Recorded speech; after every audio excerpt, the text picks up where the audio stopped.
या रब्बि सल्लि व सल्लिम दाइमन अबदा अला हबीबिका खैरिल खल्क़ि कुल्लिहिम। या रब्बि सल्लि व सल्लिम दाइमन अबदा अला हबीबिका खैरिल खल्क़ि कुल्लिहिम। या रब्बि सल्लि व सल्लिम दाइमन अबदा अला हबीबिका खैरिल खल्क़ि कुल्लिहिम। भाइयों, बुजुर्गों, दोस्तों, मेरे हम सफ़र नौजवान साथियों, आज मुहर्रमुल हराम की 2 तारीख़ है और ये इस्लामी साल का पहला महीना और दूसरी तारीख़ है। महीने शमसी एतबार से भी 12 है और कमरी एतबार से भी 12 है। आम तौर पर हम अपने माशरे के अंदर कहते हैं ये अंग्रेज़ी महीने हैं, ये अरबी महीने हैं। आज अंग्रेज़ी तारीख़ ये है और अरबी तारीख़ ये है। जब हम इस तरह का लफ्ज़ बोलते हैं तो एक तरह से जहन इस तरफ जाता है कि गोया ये जनवरी फरवरी ये इस्लामी न तारीख़ है न इस्लामी महीने है, बल्कि जहन ये कहता है इनका इस्लाम से कोई ताल्लुक़ नहीं। लेकिन चूँकि मशहूर और राइज यही महीने हैं, लिहाजा इन्हीं महीनों की तारीख़ भी हम याद रखते हैं और इन्हीं महीनों की तारीख़ के हिसाब से हम अपना निज़ामुल औक़ात भी मुतय्यन कर लेते हैं कि माह जुलाई की इतनी तारीख़ को हमारे बेटे का निकाह होगा और माह अगस्त की इतनी तारीख़ को हमें सफ़र पर जाना है।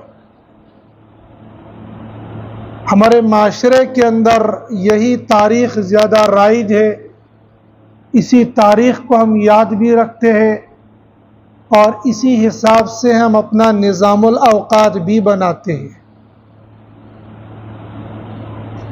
इन तारीख़ों के साथ निज़ामुल औक़ात मुरत्तब करना ये कोई हराम नहीं है, ये कोई नाजायज़ और गुनाह नहीं है, लेकिन उसमें फ़ायदा नहीं है।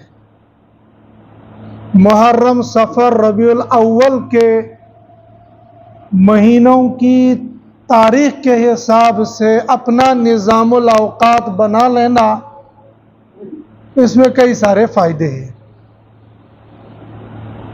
लेकिन क्या वाकई जनवरी फरवरी ये अंग्रेज़ों का महीना है और मुहर्रम, सफ़र, रबीउल अव्वल ये मुसलमानों का महीना है?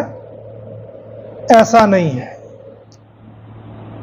हम जो इबादत करते हैं, इन इबादतों का ताल्लुक़ शम्स के साथ भी है, कमर के साथ भी है, सूरज के साथ भी है, चांद के साथ भी है।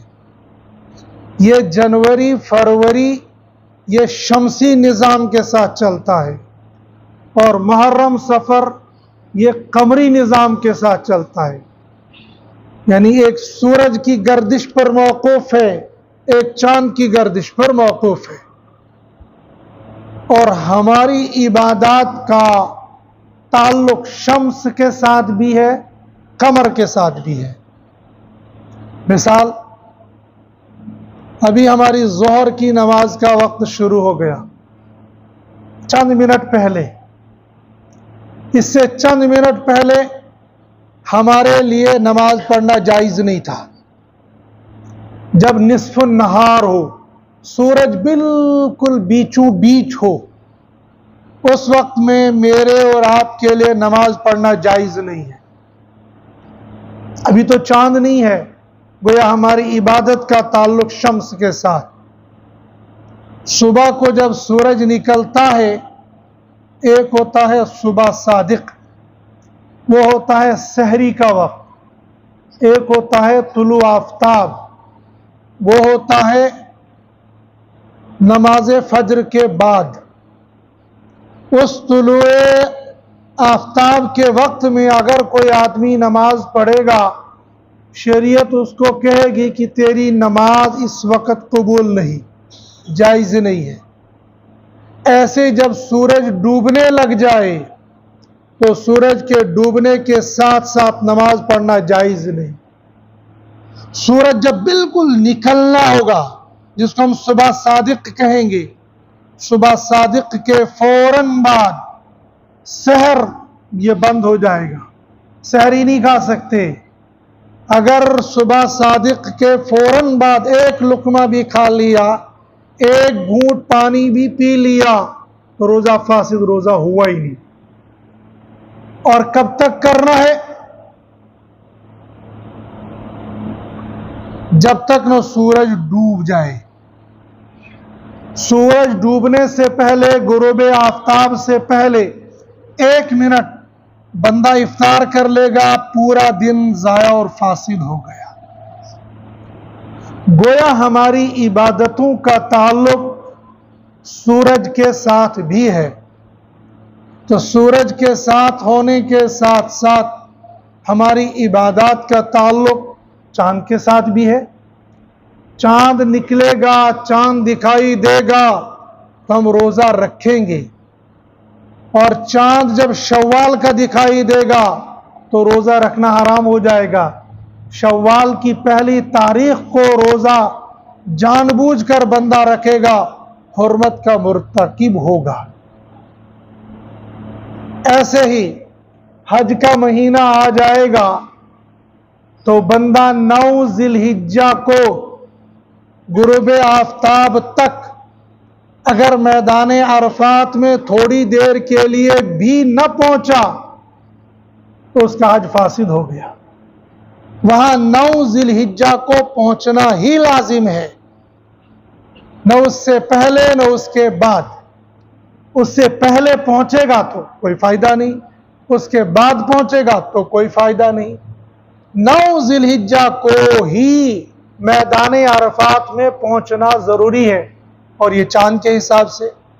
ऐसे ही 10, 11 और 12 को मीना में ठहरना जरूरी। गोया हमारी इबादतों का ताल्लुक सूरज के साथ भी है, चांद के साथ भी है।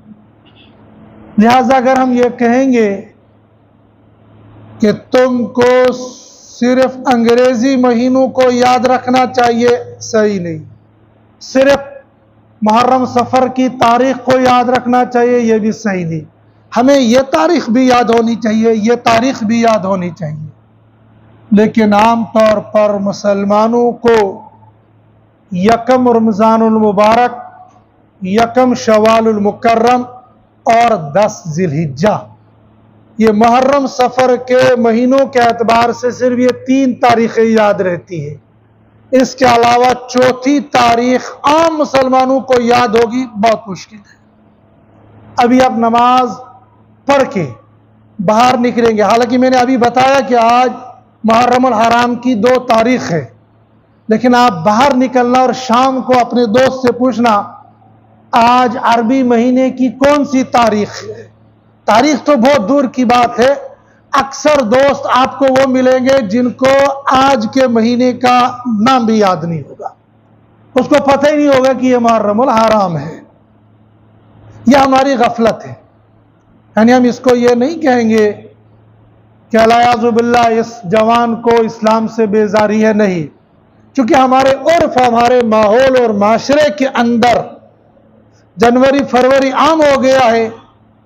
लिहाजा स्कूल के बच्चे को भी तारीख याद होगी, मास्टर को भी याद होगी, मौलवी को भी याद होगी, इमाम को भी याद होगी, और मुहद्दिस को भी और मुहतमिम को भी, सबको अंग्रेजी तारीख याद होगी, अरबी तारीख कम याद होगी। और याद रखना ये दोनों चीज जरूरी है। क्यों जरूरी है? इसलिए कि हमारे यहां जब बच्चा बालिग हो जाएगा तो बालिग होने के लिए इस्लामी मुहर्रम सफर के हिसाब से साल शुमार होगा। अगर बच्चे और बच्ची के अंदर बुलूगत की कोई और अलामत जाहिर न हो गए तो उसको 15 साल का मुकम्मल हो जाएगा, बच्चा बच्ची बालिग कहलाएगा। इसलिए यह तारीख याद रखना जरूरी है। अगर यह तारीख याद नहीं रखेगा तो हर साल 11 दिन का 10 दिन का फर्क पड़ता है, तो 10-11 दिन के फर्क के साथ 15 साल के अंदर कई माह का फर्क आ जाएगा और बच्चा बालिग हो चुका होगा, नमाज का एहतिमाम नहीं करता होगा। हालांकि फर्ज है इसके पीछे नमाज, इसको नमाज पढ़ना। बच्चा बालिग हो गया है, रोजा इस पर फर्ज हो चुका है और यह सोच रहा है कि 1 अगस्त को मेरा बर्थडे है, लिहाजा 1 अगस्त को ही मैं बालिग हो जाऊंगा। सही नहीं है, यह पहले बालिग हो चुका होगा, तो एक नुकसान यह होगा। इसी तरीके से माल जब इकट्ठा हो जाए, जब उस पर साल गुजर जाए, तो साल गुजरने के बाद इस आदमी के ऊपर ज़कात फर्ज है। और यह साल का हिसाब लगाना इसने मुहर्रम सफर के हिसाब से, जनवरी फरवरी के हिसाब से नहीं। अगर यह जनवरी फरवरी के हिसाब से हिसाब लगाएगा तो 36 साल में 1 साल जायद हो जाएगा। अगर अल्लाह पाक ने इसको माली हालत में 36 साल दे दिए तो इसके जिम्मे 1 साल की ज़कात पूरी होगी। और अगर मान लो इसके जिम्मे लाखों रुपए के हिसाब से ज़कात बनती होगी और इन 36 साल के बाद इसका इंतकाल हो गया, अल्लाह के हुजूर पहुंचेगा तो 1 साल की ज़कात इसके जिम्मे होगी। तो लाखों रुपयों का अल्लाह के यहां यह मकरूज होगा। और अगर इसने 70 साल गुजार दिए माली हालत में और यह जनवरी फरवरी की तारीख के हिसाब से ज़कात देता रहा तो 2 साल इसके जिम्मे आ गए होंगे, इसे ज़कात नहीं दी होगी। इसलिए यहां पर इस्लामी तारीख के हिसाब से ज़कात देना जरूरी है। हजरात उलमाए किराम उम्मत के खैर खा है, कदम कदम पर उम्मत को गुमराही से बचाने के लिए हजरात उलमाए किराम कुछ न कुछ तदबीर करते रहते हैं। इसकी आसान सी मिसाल देता हूं। तबलीग वाले गश्त करने के लिए जाते हैं तो ये अपने रहबर को कहते हैं कि जिस दरवाजे पर तुमने दस्तक देनी है, ये महल्ले वाले गांव वाले इसको चाहे कालू, बिल्लू, ठिल्लू, आलू, टमाटर जिस नाम से पुकारते होंगे, लेकिन तुम इसको इसके असल नाम से पुकारना। मोहम्मद साजिद, मोहम्मद खालिद, जो भी नाम होगा उस नाम से इसको पुकारना। कि हमने उम्मत को यह दर्स देना है कि हमने उम्मत को गलत काम से, गलत बात से, गलत जुबान से बचाना है। यह उलमा ने सिखाया है, तबलीग ने नहीं सिखाया, उलमा ने सिखाया है कि ऐसा करना चाहिए। लेकिन चूंकि एक आम सी बात है, तबलीग वाले मुझसे मुलाकात करने के लिए या मैं किसी मुलाकात करने के जाऊं, यह आम बात, इसलिए मैंने यह मिसाल दी। हजरात उलमा किराम जानते हैं कि उम्मत के अंदर गफलत तारी हो गई है, लिहाजा उलमा किराम ने भी कहा कि भाई लाओ रमजानुल मुबारक में तुम ज़कात दे दो। ऐसे तो ये तारीख याद ही नहीं रखेंगे, लिहाजा रमजान टू रमजान याद रखवा लो तो इनके साल बेहतर हो जाएंगे। आम लोग अब रमजान टू रमजान ज़कात देते हैं तो इनके लिए हिसाब रखना आसान होता है। बाहर कैफ हमारे लिए अंग्रेजी तारीख भी और अरबी तारीख भी, दोनों तारीखें याद रखना हमारे लिए ज़रूरी और अहम है। और ये अंग्रेज की इजाद नहीं है, हज़रत ईसा अलैहिस्सलातु वस्सलाम अल्लाह के नबियों में से गुजरे ही। उनकी विलादत से ये साल चले हैं। फिर इन तारीखों में जनवरी फरवरी में कोई इख्तिलाफ नहीं, लेकिन मुहर्रम सफर इन तारीखों में अव्वल से इख्तिलाफ चला हुआ आ रहा है। ये जो मुहर्रम सफर रबीउल अव्वल रबीउल सानी जमादुल अव्वल जमादुल सानी रजब शाबान रमजान शव्वाल ज़िलक़ादा ज़िलहिज्जा, ये जो 12 महीने है, महीने तो ये 12 शुरू से थे, लेकिन इनकी इब्तिदा कहां से करनी है, इसमें इख्तिलाफ था। सन 412 ईस्वी के अंदर मक्कतुल मुकर्रमा के अंदर वहां के जी शऊर लोगों ने कॉन्फ्रेंस बुलाई, एक मीटिंग बुलाई, जिसमें अरब और कबाइल अरब के बड़े बड़े मुअज़्ज़ज़ लोगों को बुलाया गया कि कुछ लोग कब ये इबादत करने के लिए आते रहते हैं और लड़ाई के लिए, तिजारत के लिए, यह हमें चंद काम मुतय्यन करने पड़ेंगे। लिहाजा उन्होंने पूरे साल को 3 हिस्सों में तकसीम किया। 4 महीने लड़ाई के लिए ममनू है पहले से, ज़िलक़ादा ज़िलहिज्जा मुहर्रम और ऊपर से रजब के बाद आता है शाबान के बाद आता है रमजान। ये 3 महीने निकाल दो, फिर ज़िलक़ादा ज़िलहिज्जा मुहर्रम, 3 महीने ये लगातार, एक रजब।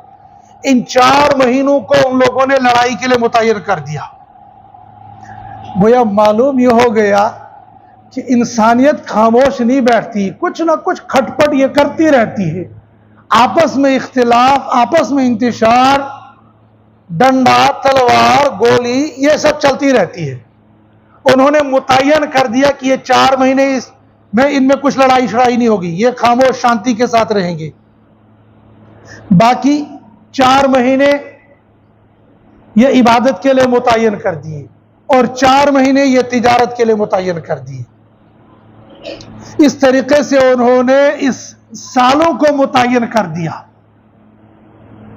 फिर यह सिलसिला चलता हुआ आ रहा, उन्होंने महीने तो मुतय्यन कर दिए, लेकिन तारीखों को मुतय्यन कर लेना उनके लिए भी दर्द सर। चांद कब निकला और कब नहीं निकला, आज की तारीख के अंदर भी चंद ममालिक ऐसे हैं कि जिनके चांदों को आप इकट्ठा नहीं कर सकते।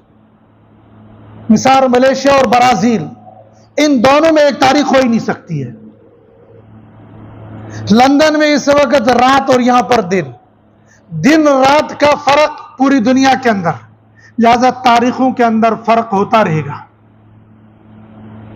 और हर साल, इस साल भी, इससे पहले भी, हर साल रमजानुल मुबारक की चांद की तारीख पर इख्तिलाफ होता है। यह कोई नया इख्तिलाफ नहीं है।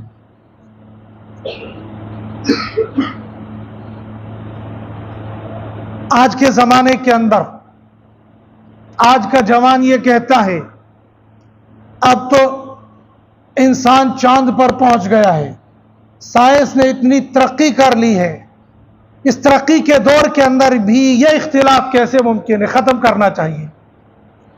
तुम आज इख्तिलाफ करना खत्म करना चाहते हो, ये हो ही नहीं सकता है। अक्टूबर 2001 के अंदर अरब ममालिक के तकरीबन 20 मुल्क इकट्ठा हो गए और उर्दून की दारुल हुकूमत अम्मान के अंदर उनका एक सेमिनार हुआ, एक कॉन्फ्रेंस हो गई। उस कॉन्फ्रेंस में उन्होंने ये मुतय्यन करने की कोशिश की कि ये जो चांद का इख्तिलाफ है इसको खत्म किया जाए। देखो, जिस चीज को अल्लाह ने अपनी मंशा के मुताबिक मुख्तलफ ही रखा है, उसको आप मुत्तफिक कर ही नहीं सकते हो। यह निज़ाम इलाही है। लिहाजा उन्होंने इस निज़ाम इलाही के अंदर दखल अंदाजी करने की कोशिश करते हुए 1 साल का कैलेंडर जारी कर दिया और कैलेंडर के मुताबिक अब उस कैलेंडर के मुताबिक ऐलान करते रहते हैं। और लोग ये समझते हैं कि यह फैसला मौलवी करते हैं। यह फैसला मौलवी तनहा नहीं करते हैं, उलमा इसके अंदर जरूर शामिल होते हैं, लेकिन उस ग्रुप के अंदर 800 साइंसदान और माहिनी फल्कियात मौजूद है जिन्होंने इस मसले को हल करने की मुकम्मल कोशिश की। लेकिन उसी मजलिस के अंदर खुद उन्होंने दुनिया को दो हिस्सों के अंदर तकसीम कर दिया, मशरिकी कुर्राई बलद और मगरबी कुर्राई बलद। और चूंकि ये डिग्रियां अलग अलग है, जो जोग्राफिया का तालिब इल्म है या जो जोग्राफिया का लेक्चरार है, जो जोग्राफिया से ताल्लुक रखता है, वो बआसानी ये समझ जाता है कि जम्मू और पत्नीटाप में कितना फर्क होगा, जम्मू और श्रीनगर में कितना फर्क होगा। यही तो वजह है जब रमजान मुबारक का कैलेंडर छपता है, कैलेंडर बनता है, तो उसमें एक एक, दो दो, तीन तीन, पांच पांच मिनट का इख्तिलाफ होता है। सूबा जम्मू के अंदर जहां पर 10 डिस्ट्रिक्ट है, इन 10 डिस्ट्रिक्टों के अंदर कम से कम 1 मिनट और ज्यादा से ज्यादा 5 मिनट का फर्क होता है। और ये तकरीबन 200 से 250 किलोमीटर के अंदर ये सूबा बिखरा हुआ है, लेकिन इसी सूबे के अंदर 200-250 किलोमीटर के अंदर अंदर 1 से 5 मिनट का फर्क होता है। वजह यही है कि कहीं पहाड़ी इलाका होगा तो वहां सूरज के डूबने का वक्त अपना होगा, जहां दरमियानी इलाका होगा वहां सूरज के डूबने का वक्त अलग होगा। पहाड़ी इलाकों से ताल्लुक रखने वाले लोग ये समझते हैं कि सर्दियों के ज़माने में उनके घर में धूप पड़ती है 10 बजे और 3 बजे ख़त्म हो जाती है, तिमंचो 2 बजे। अब अगर वो अपने घर के सूरज डूबने के हिसाब से चलेंगे तो उनको 3 बजे इफ्तियार करना पड़ेगा। लेकिन अर्ज़ बलद, तूले बलद जो इन माहिरीन ने मुतय्यन किया है और मेरे और आपके लिए आसानी पैदा की है, उस आसानी के हिसाब से सूरज के डूबने के मिनट भी मुतय्यन हो गए और निकलने के मिनट भी मुतय्यन हो गए।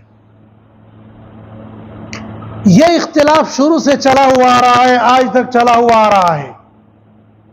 इसमें मुकम्मल इत्तिफाक हो जाए ये बहुत मुश्किल है, बल्कि इसको नामुमकिन कहा जाए तो नामुमकिन होगा।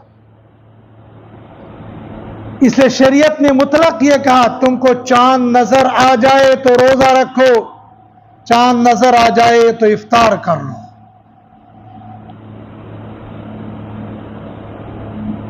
उस वक्त के अरब के लोगों ने महीने तो 12 मुतय्यन कर दिए, औकात भी अलग अलग हो गए, लेकिन साल की इब्तिदा कब कौन से महीने से हो जाए, अलग अलग मुतय्यन साल मुतय्यन हो गए, महीने मुतय्यन हो गए।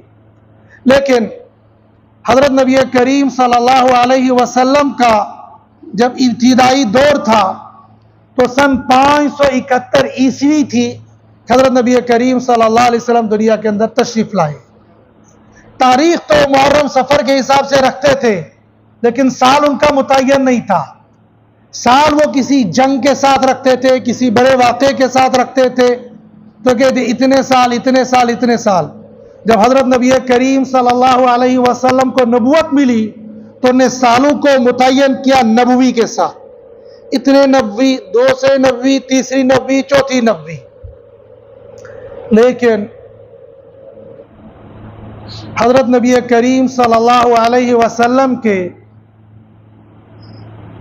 मक्कतुल मुकर्रमा से मदीनतुल मुनव्वरा की तरफ हिजरत करने के 17 साल बाद जब हुजूर सल्लल्लाहु अलैहि वसल्लम दुनिया से पर्दा फरमा गए, सिद्दीक़ अकबर रज़ी अल्लाह ताला अन्हु भी दुनिया से पर्दा फरमा गए, तो हजरत उमर रज़ी अल्लाह ताला अन्हु ने दुनिया वालों के सामने बहुत सारी नई चीजें पेश कर दी। दुनिया वाले कहते हैं कि यह हमारी ईजाद है, तुम्हारी ईजाद नहीं, तुम्हारी नकल है, ईजाद किसी और की है और तुमने नकल करके उसकी शक्ल अलग बना दी, लेकिन ईजाद असल हर चीज की इस्लाम है। मैं इसकी एक मिसाल देता हूं, ये जो आजकल फोन चला हुआ आ रहा है या इससे पहले डाक का निजाम था, दुनिया वाले कहते हैं यह हमारी ईजाद है, यह हमारी ईजाद नहीं, तुम्हारी ईजाद नहीं, यह हमारी ईजाद है, इस्लाम की ईजाद है। हज़रत उमर फारूक रजी अल्लाह तआला अन्हु का दौरे खिलाफत 51,22,000 30 मुरब्बा किलोमीटर की दूरी पर फैला हुआ था। जब 22 लाख मुरब्बा मील पर हुकूमत फैली हुई हो तो उस फैली हुई हुकूमत के इंतजाम को एक जगह से कंट्रोल कर लेना यह कोई आसान काम नहीं है। आज जब इंटरनेट है, जब मोबाइल फोन की सहूलियात है, हर तरह की जाहिरी तौर पर सहूलियात में मैसर है, लेकिन इसके बावजूद दुनिया का निज़ाम जैसा पुरअमन होना चाहिए था नहीं होता है। लेकिन उमर फारूक रजी अल्लाह तआला अन्हु के दौरे खिलाफत में मोबाइल फोन नहीं था, डाक नहीं थी, कुछ भी नहीं था, लेकिन दुनिया के अंदर अगर यह देखा जाएगा अदल और इंसाफ के साथ, अमन और शांति के साथ अगर कोई जमाना गुजरा है वो उमर फारूक रजी अल्लाह तआला अन्हु का दौरे खिलाफत गुजरा है। मैं और आप तो यह दावा करेंगे ही करेंगे, लेकिन हिंदुस्तान के वो हुक्मरान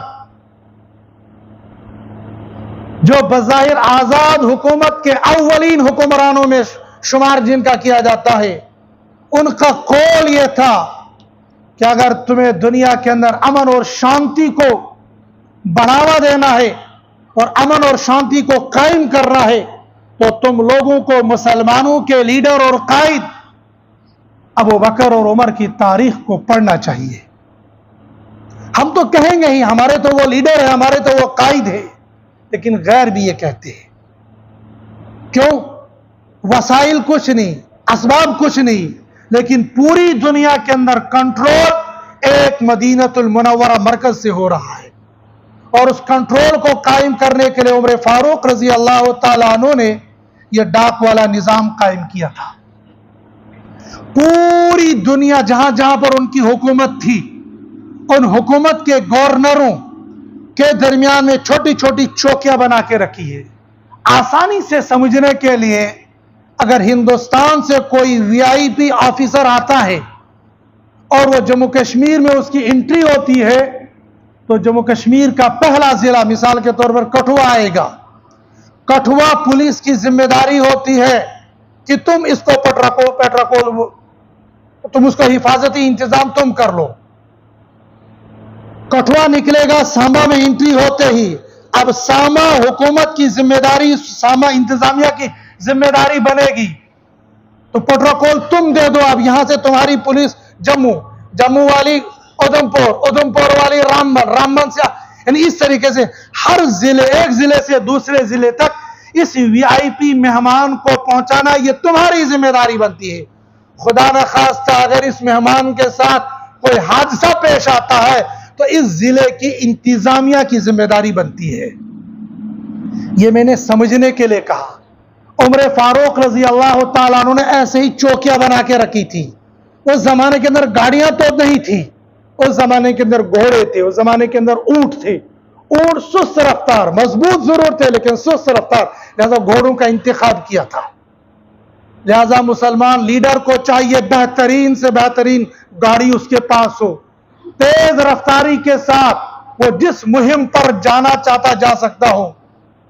आजकल लोग कहते हैं ये इन लोगों को इन गाड़ियों की क्या जरूरत है, खासतौर पर उलमा से तंज करते हैं, मौलवी गाड़ी कम क्या छे, अगर मौलवी को गाड़ी की जरूरत नहीं फिर किसको गाड़ी की जरूरत है।